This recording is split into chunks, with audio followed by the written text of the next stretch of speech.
Ја слушате програмата Низ Светото Писмо.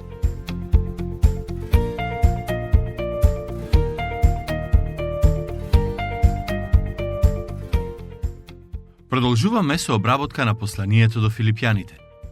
Ке продолжиме со читање на глава 2, стих 5. Слушнете што им напишал апостолот Павле на христијаните во Филипи. Бидејќи вие треба да ги имате истите мисли што ги има Исус Христос. Какви мисли имаше Христос? Да ве потсетам на одговорот до кој дојдовме претходниот пат. Тој имаше понизни мисли. Христос дојде на овој свет за да се поистовети со нас. Не можеме да замислиме, а камо ли да разбереме, колку голем чекор е неговото доаѓање на овој свет. Како луѓе, ние немаме доволно капацитет за целосно да го разбереме тоа негово дело. Вистина е дека пееме за неговото отелотворување, проповедаме и им раскажуваме на другите за тоа. Но факт е дека за нас има нешто што останува еден вид мистерија во однос на тоа. Претходниот пат исто така ви спомнав дека Христовото доаѓање на оваа земја вклучува 7 дејства кои тој ги направи. Целта на се што направи на оваа земја е нашето спасение. Иако денес нема да успееме да ги поминеме сите 7 дејствија, сепак ќе споменеме некои од нив. Ќе почнеме со читање на текстот. Ако имате Библија со себе, ќе ве замолам да ја отворите и да ме следите додека читам од Филипјаните глава 2. Во стих 6 ни е откриено првото дејствие, кој, иако беше во Божји лик, не сметаше дека треба да го искористи тоа што е еднаков со Бога. Во претходното проучување се обидов накратко да го објаснам овој стих, но денес сакам да му посветиме повеќе внимание. Што значи тоа дека Христос не сметаше дека треба да го искористи тоа што е еднаков со Бог? Според мене, тоа значи дека иако Христос е Бог, сепак не му беше проблем да дојде помеѓу луѓето и да живее помеѓу нив. Тој не се плашеше дека ако дојде на оваа земја ќе ја изгуби положбата како втора личност во тројството. Исто така, кога дојде на земјата, тој не си рече: "Воопшто не ми се допаѓа ова место. Многу би сакал да не сум тука. Не сакам да живеам помеѓу луѓето и да ги трпам." Не.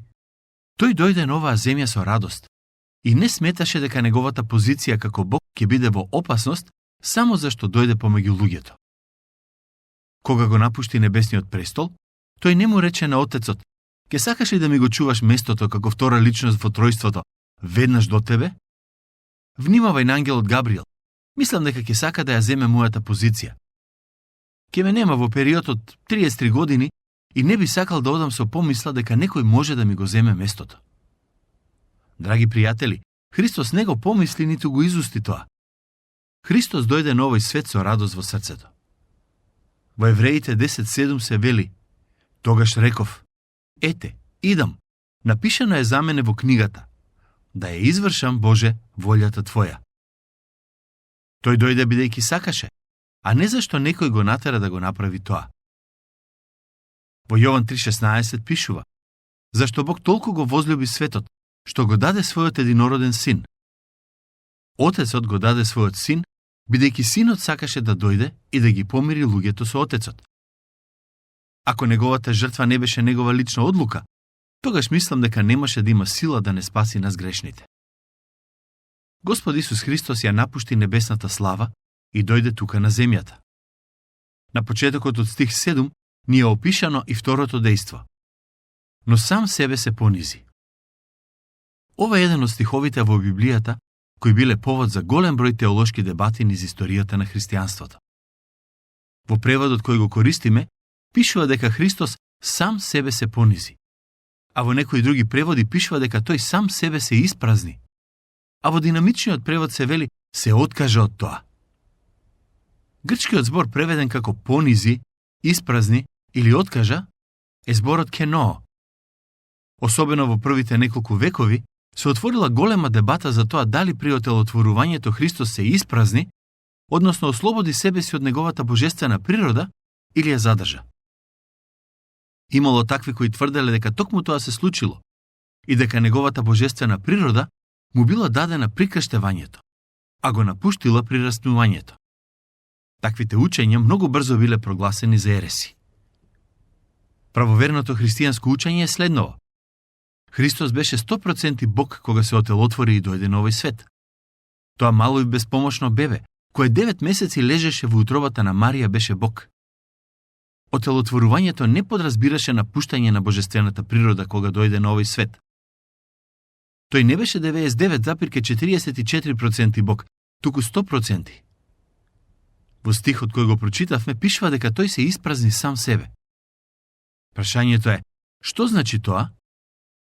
Како што спомнав, во динамичниот превод пишува дека Христос се откажа од тоа. Што е тоа од кое Христос се откажа? Моje лично убедување е дека станува збор за правата и заслугите кои му следуваат како на Бог и Создател на се што постои. Например, кога зборуваме за Божик, врз основа на тоа што го читаме во Евангелијата, велиме дека откако Христос се отелотвори, него го посетија неколку мудреци, неколку пастери и голем број ангели пееја за него. Сигурен сум дека тоа биле прекрасни моменти, но тоа не е она кое Бог го заслужува. Наместо неколку мудреци и неколку пастири, убеден сум дека сите луѓе на светот, сите животни во светот и сите ангели кои постојат требаше да дојдат пред него, да се поклонат и да го слават. Секое создание требаше да му се поклони на Создателот. И навистина, во едно од посланијата во Новиот Завет многу јасно пишува дека ќе дојде ден кога секое создание ќе се поклони пред него. Но кога се отелотвори како бебе, тој се откажа од неговото право сите да му се поклонат и да го слават. Зошто Исус не се откри на таков начин што сите луѓе ќе беа свесни за тоа и ќе му се поклонеа? Бидејќи се откажа од правата и заслугите кои му следат како на Бог. Тој не сакаше да ги принуди луѓето во однос на овие нешта. Не само тоа, туку тој не се отелотвори и роди во најраскошната палата во светот, туку во обична штала во која престојуваа животни. И преку тоа, Христос се понизи, односно се откажа од правата кои му следат како на Создателот и Вседржителот. Тој се роди во Витлеем, но порасна во Назарет, град кој беше многу мал и не многу познат. Работеше како столар се до неговата 30 година. Беше непозната личност. На некој начин, тој се вклопи во толпата и во првите 30 години намерно не покажа кој е. Наместо да биде пораснат во некој царски двор, Исус порасна во работилница за столарство и секојдневно со пот го заработуваше лебот. Ако сакаше, можеше да го затресе целиот свет со својата слава и сила, а сепак одлучи да изработува маси и столици во работилница во Назарет. Денес, ако погледнете некои од сликите на кои е нацртан Исус, ќе забележите дека на многу од нив Исус има ореол околу главата. Но тој немаше ореол кога чекореше по овој свет. Кога Јуда го предаде на римските војници, тие дојдоа да го уапсат и не знаеја да го препознаат кој е. Затоа Јуда им кажа дека ќе им го покаже. Христос е отелотворениот Бог, кој дојде на овој свет и зеде човечко тело. Тој изгледаше како сите други луѓе, но не беше ист како другите луѓе. Во него немаше грев. Се откажа од своите права, за да може да биде како еден од нас и да не спаси. Сакам да кажам уште нешто во однос на зборот Кеноо.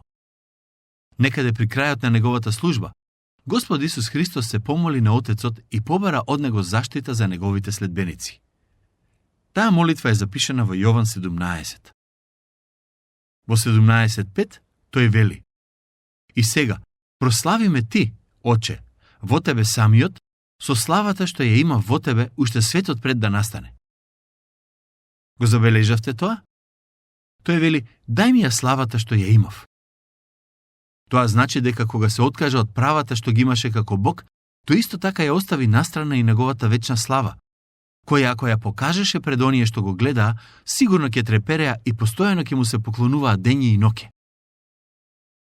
Третото дејство кое Христос го направи при отелотворувањето е опишано со зборовите: земајки лик на слуга. Тој дојде на светот како слуга. Работеше како столар се до својата 30 година. Да живееше кој било од нас во Назарет во тоа време, сигурен сум дека ќе отидевме кај него и ќе му речевме: Исусе, имам некој дрвен мебел кој би сакал да го средиш по дома. Ако можеш, помини подоцна за да ми кажеш колку пари ќе ме чини. И сигурно ќе дојдеше да направи проценка на работата што треба да се заврши. Тој живееше како најобичен човек по големиот дел од животот на оваа земја. Иако беше цар на царевите, сепак одлучи на почетокот да не го открие тоа пред другите. Никогаш не побара да влезе во Ерусалим како цар и да биде почитуван како таков. Наместо тоа, дојде во форма на слуга. И тоа е така бидејќи дојде да ни служи нам луѓето. На некој начин, можеме да кажеме дека тој живееше како просечен евреин во тоа општество. Изгледаше како другите евреи, спиеше, јадеше, се одмараше и се дружеше со обични луѓе. Ова дејство е поврзано со следното, кое е опишано со зборовите: се изедначи со луѓето и по изглед се покажа како човек. Тоа е она што го кажував досега, дека Христос изгледаше како човек и врз основа на неговиот изглед, другите на ниту еден начин не можеа да претпостават дека е повеќе од човек.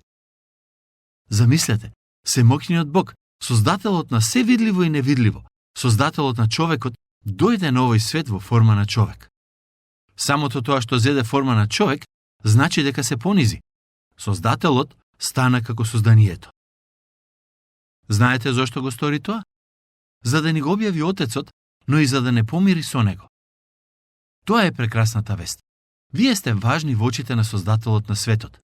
Дури и кога другите околу вас не ви обрнуваат внимание или забораваат на вас, сакам да знаете дека Создателот дојде на овој свет, се понизи, стана како еден од нас, со цел да ни се открие и да не спаси. Нема подобра вест од оваа. Затоа е наречена Евангелие, односно радосна вест. Ако се уште се прашувате зошто Христос требаше да дојде на овој свет, да се отелотвори и да земе човечко тело, ќе се обидам да ви го објаснам тоа на многу пластичен и едноставен начин. Мислам дека после оваа илустрација нештата ќе ви бидат малку појасни. Години наназад, во куќата во која живееме, имавме големи проблеми со мравки. Сите знаеме дека во текот на летото тие се многу активни, бидејќи собираат и складираат храна за во зима. Но се случи еднаш во нашата куќа да имаме сериозни проблеми со нив во месец ноември. Со оглед на тоа што беше доцна есен, мислев дека нема веќе да ги гледам се до пролетта, но се излажав. Се сеќавам дека еден есенски ден отидов во кујната и ја отворив кутијата во која го чуваме шеќерот. Одеднаш, десетици мравки почнаа да трчаат наоколу и да излегуваат од кутијата. Ако не ја отворев кутијата со шеќер, сигурен сум дека цела зима ќе јадеа и ќе мезеа од шеќерот. Истиот ден почнав да барам мравки и во други делови од кујната и сватив дека ги има околу мијалникот, бидејќи не им треба само храна, туку и вода. Тој ден сватив дека е навистина тешко да се ослободиме од нив и затоа морав да повикам пријател кој користи одредени средства за да ги избрка и умртви мравките во домовите на луѓето. Не дека сакав да бидат мртви, ама и не сакав да ми се шетаат по кујната. И затоа одлучив да направам нешто во однос на тоа. Од тогаш наваму, барем еднаш или два пати во годината тој доаѓа кај нас и прска со средства за да ги умртви мравките. Последните неколку години не сум забележал мравки во куќата. И сигурен сум дека мравките не се толку среќни како јас поради тоа. Ќе бидам искрен со вас и ќе ви кажам дека мравките не ми сметаат многу. Се додека се надвор од нашата куќа. Ако се надвор и си ја вршат работата, тогаш можат да прават што сакаат. Да имав начин како да разговарам со нив, ќе им кажав јасно и гласно: немојте да ми влегувате по дома. Правете што сакате да правите во дворот, надвор во дворот, но дома не сакам да ве видам. Не се приближувајте ниту до шеќерот, ниту до мијалникот. Ако треба, ќе ви ставам шеќер и вода надвор во дворот, но не ми влегувајте дома. Замислете да имав можност да им го кажам сето ова и да им објаснам дека не ги мразам. Како би го направил тоа? Единствениот начин е следниот. Морам јас да бидам како нив, односно да станам мравка, и користејќи го нивниот јазик да им ја пренесам мојата порака. Разбирате што е поентата? Поентата е дека за да искомуницираш одредена важна порака, мора да се поистоветиш со оние на кои сакаш да им ја пренесеш пораката. Токму тоа е она што го направи Господ Исус Христос. Тој дојде на овој свет како еден од нас, со цел да ни го открие Бог Отецот и неговата љубов и грижа за нас. Дури и да можев да станам мравка, со цел да им кажам на другите мравки дека не ги мразам, тоа би било ништо во споредба со отелотворувањето на Господ Исус Христос и неговото доаѓање на овој свет. Тој се понизи, стана слуга, стана како еден од нас. Не дојде да му служиме, туку да ни служи и да го даде својот живот за наш откуп. Тоа е Евангелието. Петтото дејствие е опишано во следниот стих. Слушнете што пишува во првиот дел од стих 8. Сам себе се понизи. Христос не беше присилно понизен од страна на некој друг, туку самиот се понизи. За разлика од него, нам луѓето често ни треба да бидеме понизени од другите. Но Христос е поинаков. Павле пишува, сам себе се понизи. Тоа е едно од најтешките нешта за нас, да се понизиме пред другите. Но токму затоа што нам ни е тешко да го сториме тоа, имаме потреба од Христос. Да му дозволиме да живее преку нас и со неговата сила да се понизиме пред другите тогаш, кога е тоа потребно. Понизноста е против отровот за гордоста, а гордоста пак доаѓа од сатаната.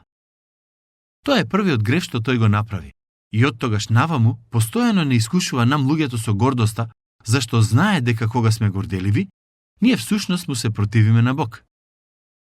Така што, ако сакаме да се бориме против нападите и искушенијата на непријателот на нашите души, ќе мораме да му дозволиме на Христос да ни даде сила да се понизиме.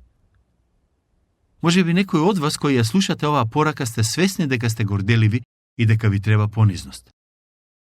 Ако е тоа така, ве охрабрувам да побарате од Христос да ве води и да ви даде понизен став во вашето срце. Со тоа го завршуваме денешното проучување. Следниот пат ќе продолжиме таму, каде што застанавме денес. До тогаш, Бог нека ве благослови и нека ви даде понизни мисли.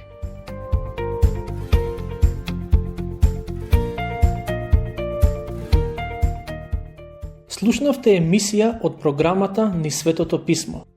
Можете да не слушате и преку мобилна апликација на нашиот YouTube канал и на сите познати подкаст платформи, како што се Google, Apple и Spotify. Ако ви се допаѓаат нашите програми, споделете ги и препорачајте ги на вашите пријатели. Бидете слободни да оставите свој коментар или да ни пишете на нашата имейл адреса nizsvetotopисmo@gmail.com. Следете ги нашите страни Низ Светото Писмо Македонија на Facebook и Instagram. Емисиите од оваа серија можете да ги најдете и на нашата веб страна ttb.twr.org.